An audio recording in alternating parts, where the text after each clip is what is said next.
have heard people talk about small things as being pointless, useless. Don't worry about saving small amounts of money. It's not worth it in the long run.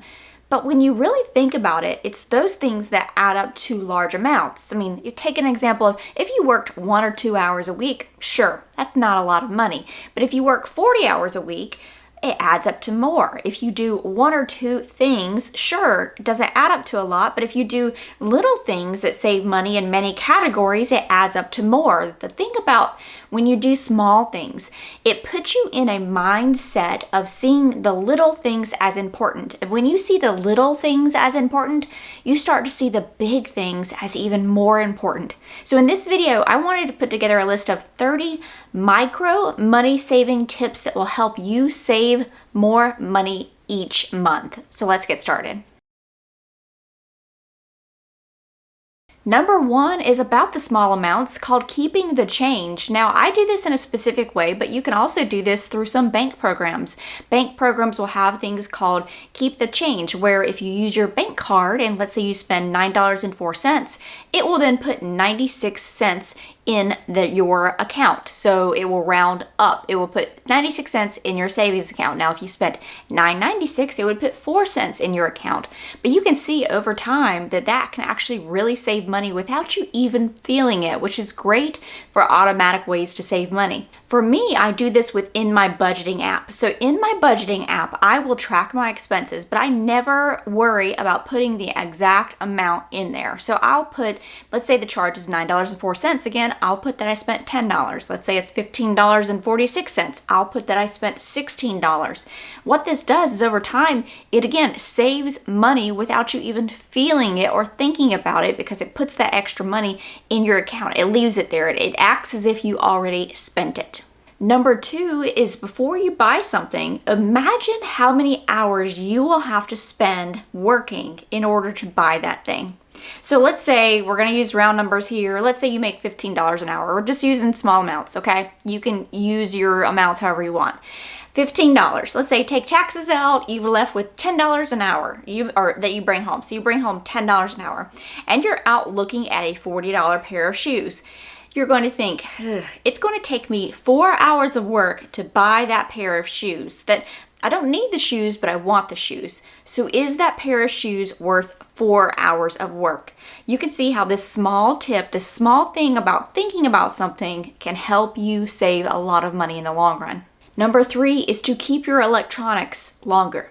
Instead of upgrading, there is always, I'm sure you've seen this, every single year there's a brand new one that comes out. It's going to be drastically better. It's going to be all this 5G. It's going to go at warp speed and be able to clean your house for you. That's the next thing, right? The cell phones are going to be able to do that. They attract the dust to themselves. I don't know. There's all these commercials about how improved cell phones are or any other electronics, a smartwatch, whatever. It's just not necessary. They aren't that much more improved. So just start being comfortable with the electronics you have. If they are working, they're not completely dinosaur. They still, you get the updates on them and they can still take the updates. That's another trick they're doing.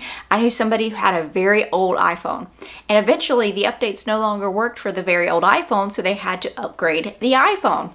They get you one way or the other. Number 4, you're going to write down everything you spend. This is a small thing to do.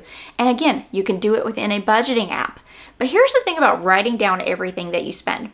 It's kind of like when you're trying to track and have weight loss. You're like, I'm getting a little unhealthy. I need to see what I'm eating and I'm going to start tracking what I'm eating. Or you do that because you've got an allergy to something. You're trying to figure out what it is. Well, if you think twice before you go and have a donut or a chocolate bar because, oh no, I'm going to have to write that down and I'm going to have to look at that later. Or maybe even my doctor or somebody else is going to have to see that and they're going to say, what happened? You ate the sugar you weren't supposed to. It makes you think twice when you have to be held accountable for it. So the same kind of psychological idea happens when you have to write down what you're spending. It makes you think twice before you spend it. Number 5, really quickly, anytime you sign up for an app, some sort of program, cancel it right after you sign up. So especially for annual fees ones, okay? So there are some apps or things, programs that you might sign up for that you have to pay, or you get a great discount because you're going to pay for a year. So let's say it's $15 a month if you pay monthly, or it's $10 a month, you pay $120 up front, you save $5 a month, $60 over the year. I think that math works out. Basically, you're going to be able to get that. Go ahead and sign up, get that discount. But the first thing you're going to do after you sign up is go in and cancel. Hit do not renew, because the odds of you remembering in 1 year that $120 is going to come back out again, or probably go up at that time, and they send you an email but somehow it goes to your spam box and you have no idea, and that amount just puts your budget way out of whack, are high. This happens to many people, especially when you pay for the things yearly up front. So you can always keep that thing at the next year if you're still using it, but a lot of times people's lives change. The program or whatever it was that they decided they wanted to use, whether it's photo editing software, a fitness app, you name it, no longer applies to their lifestyle. And this way you don't get hit with that ugly charge, and you don't have to continue to remind yourself that it's coming up and that you need to spend some time canceling it. Do it right away. Number 6 is to avoid food waste by not buying more groceries than you need to eat when you go grocery shopping. Meaning, if you go grocery shopping every 2 to 3 days, if you go grocery shopping once a week, if you go grocery shopping more than once a month, don't buy more food than you can eat within that time, because you're going to inevitably be wasting it. Don't go hungry because you're going to buy more. Think strategically about what you need to make for the week, which helps cut down on those costs. Number 7 is to diligently review your bank account statements, your credit card statements, whether you do this online, whether you do this once a month, whether you do this weekly or you do this daily. I do this pretty much daily. Sometimes it'll go where it's a weekend and I might not do nothing transactionally wise, or the statements don't roll over or anything on the weekend, and I wait till Monday and I'll check it. But diligently reviewing these to see for fraud charges, to make sure the person charged you the correct amount, to make sure your bank account's not getting ready to go over. This is a small thing that can take you 2 to 3 minutes to go through your accounts and verify that everything looks right. Number 8 is to review your grocery store's weekly circular before going to that store. See what the sales are. Know ahead of time. Prepare before you go in. So you could say, I really was going to get some strawberries and some grapes this week. They sound delicious. Oh, bananas and apples are on sale. We'll switch it up this time. Be able to do this, whether you should absolutely write a list. Okay, that's another side tip there. But looking at that weekly circular, there might be things that you can stock up on, that you can put in the freezer, that are shelf stable, that are on sale, that you need to make room for in your budget on your list. Number 9 is to learn the sentence no for yourself and for others. And I say sentence because some people don't understand that the word no has a period at the end when I say it. Even kids, they start off this way, but then adults are like, well, why not? You can totally go out Friday night with us. Come on. What else are you going to be doing? Reading a book? Going to bed early? Sure, I am. So no, thank you. Saying also no to yourself. When we are children, our parents help guide us in, hopefully, if everything goes well, they're guiding us in good decision making. No, you can't have ice cream for breakfast or ice cream before you eat your dinner. But as an adult, you're like, yeah, totally gonna have ice cream for breakfast. What are you gonna do about it? Gonna have a little piece of pizza afterwards? Who said pizza wasn't for breakfast? But is that good for you? No, not really, especially if you do it on repeat. So sometimes you have to parent yourself by saying no to yourself, which is a simple micro word, 2 letters, which is a full sentence. Number 10, if you have a problem with a store or a problem with an online website, and by problem, I mean you cannot help but get something every time you go in there, or every time you look at it, you're like, I have to have this thing, put in cart, click buy, it's probably a good idea to avoid it. Just avoid it. Simple, super simple, avoid it. Don't walk through the door. Don't click on the website. Number 11 is to shop at discount grocery stores. There was an article I can't find it. I have no idea where it is, but it talked about, and I don't understand how people know this, but they talked about how higher income earners are now going to discount grocery stores. How do they know how much you make when you go and you check out at the grocery store? Does that seem like logically you're going to be able to, yep, you're going to run my card and you're going to be able to find out my annual salary? I don't know how they figured this out, but let's just assume they know. And they figured out that even people who have higher incomes are going to discount grocery stores because prices are starting to affect them as well. Okay, let's just assume so. Any way you chew it, discount grocery stores are fantastic for everybody. I think you should always try to save money. Why waste it when you can save some money? But maybe that's just me and how I am on this channel. But if you go to places like Aldi, that's one of my favorite discount grocery stores. You could go to Walmart. That's a nightmare in itself because it's so big and it really irritates me. There's so many people.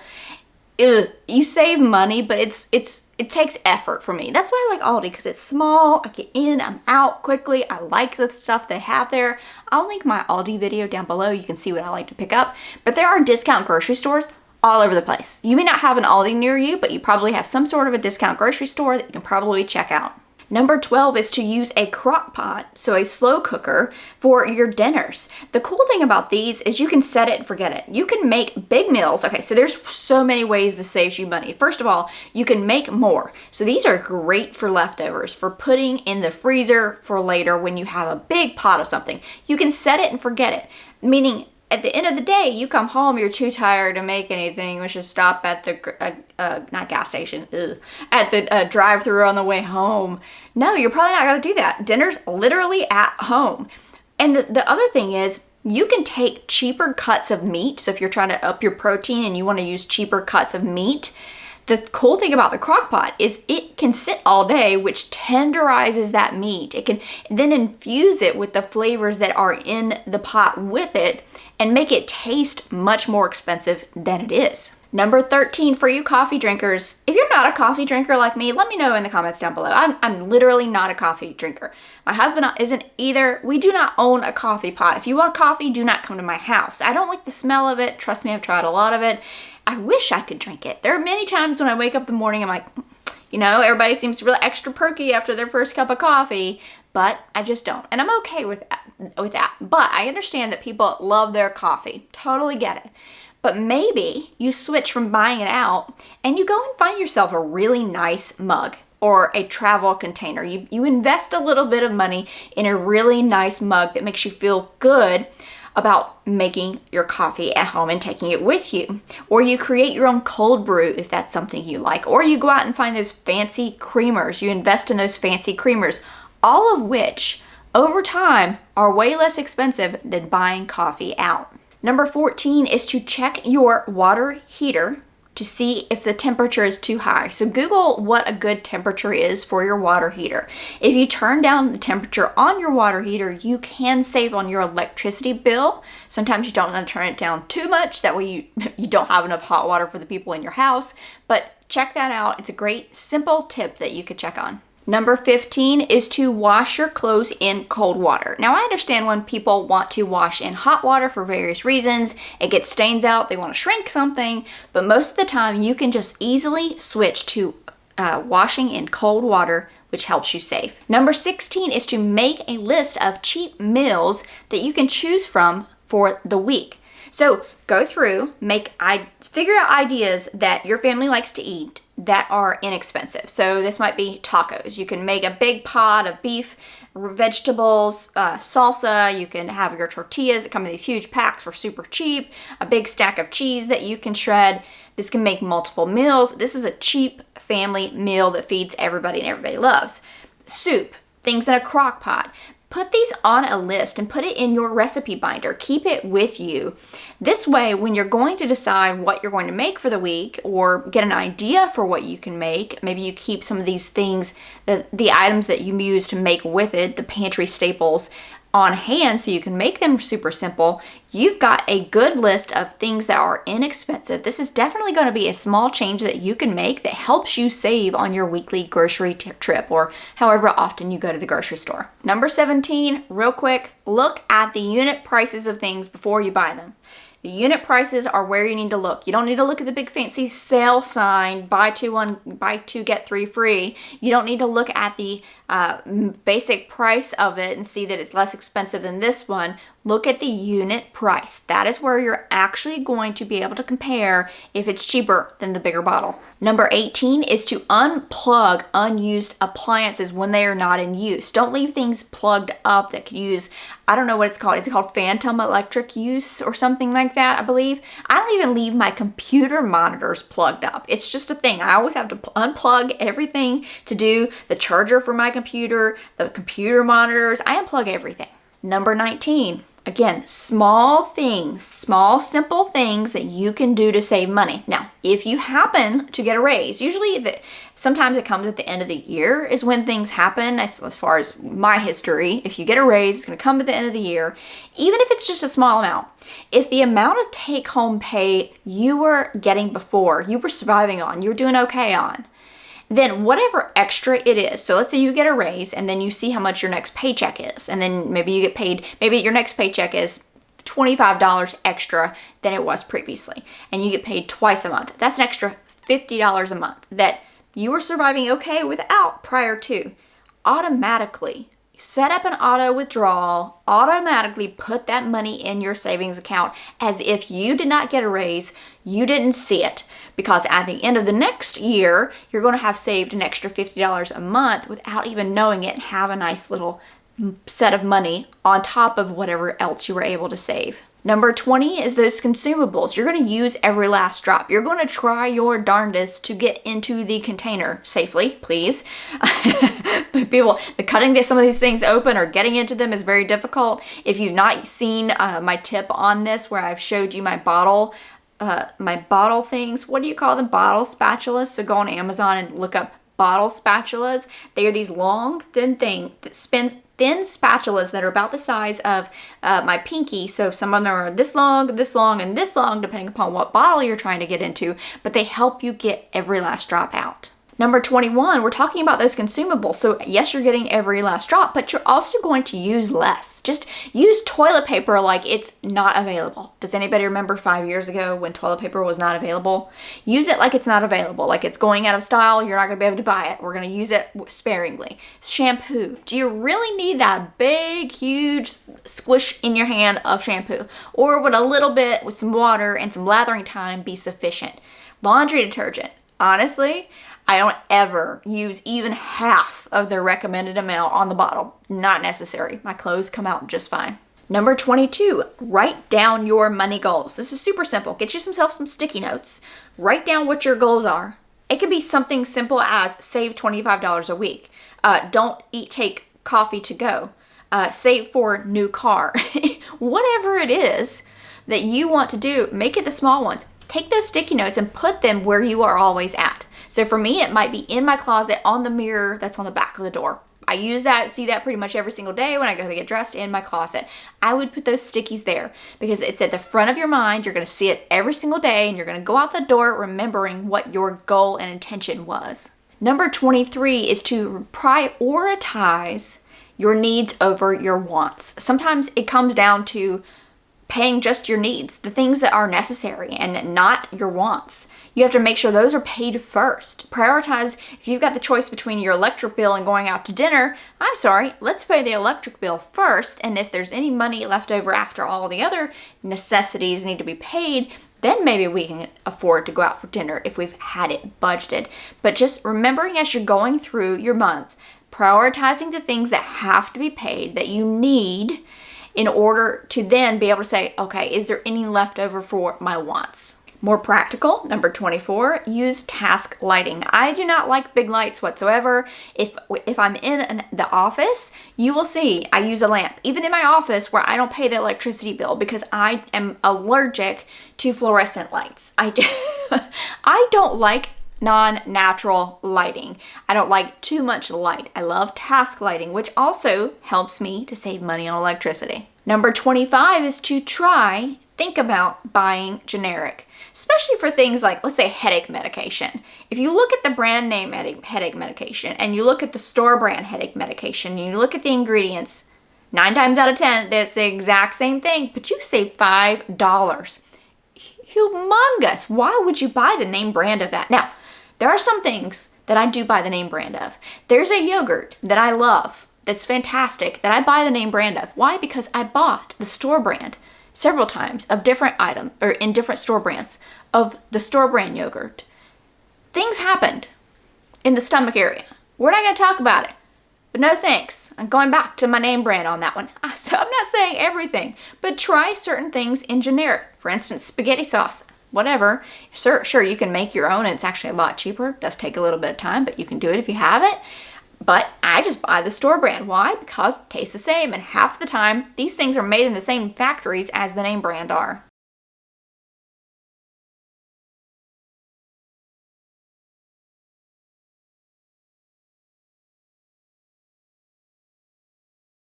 Number 27, super simple, small thing to do every single day. But the fact is, if you go out to a drive-thru and you get a sandwich and a fry and a drink, in my area, good luck getting out the door at $9 for fast food, okay? $8, $9 on a good day. Honestly, pack your lunch. Think about it the night before. Make something that creates leftovers. Make something that doesn't have to be heated up if you're not going to be somewhere you have a microwave. Think about it. Small thing. $9 a day, added up over a month, over a week. It's a good chunk of money. Number 28 is to stay home. What? I know. I'm not saying become a hermit, okay? Not saying that whatsoever. Get out, have people over. That's another great one. But do things that cost nothing at home. The weather's getting nicer. Go out in nature. Go to the park. Walk around. Do things that don't cost anything. Hang out at home. Do a puzzle. Start to declutter. Find a board game. Find a good movie for movie night. So many things that don't cost anything that are in your house. House is usually the most expensive thing that you own. And a lot of people these days just are never home and they don't know what's the point. You sleep there. Spending time using the place that you, the most big investment that you have, hanging out there, is going to save you money. Number 29 is employ the 24-hour rule. This is a great way to put some distance between you and an emotional spend, between you and a bad decision. I mean, let's just be honest. It's only a few bad decisions. Going out and buying a new car, going out and getting a home loan, equity loan to redo the flooring in your bathroom. It's only a few bad decisions from something not going well. Job being cut, you not being able to make the payments on that new car or pay back that home loan that's getting ready to balloon in interest because it wasn't paid in time. You're only a couple bad decisions from not good things that can happen financially. So putting some 24 hours, even for small stuff, anything. You're looking at something like, ooh, a jean jacket, that's super cute. Put 24 hours and be like, oh, I forgot I already had one. Or, that's never looked good on me anyway. 24-hour rule is a good one to help keep you from making bad decisions in a quick moment.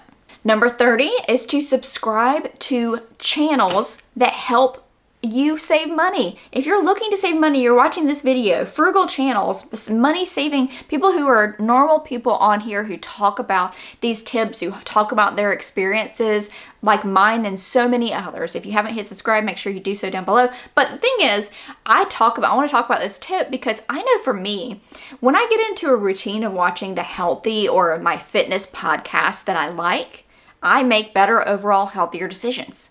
It's like it keeps it at the top of your mind. You can't just throw it away, sweep it under the couch. You're thinking about it on a continual basis. You're continually learning, and it does help. I hope you enjoyed the video. Don't forget to leave me a comment down below. If you did enjoy it, click on the like button. Also, make sure to hit the subscribe button, and I look forward to seeing you again in my next video.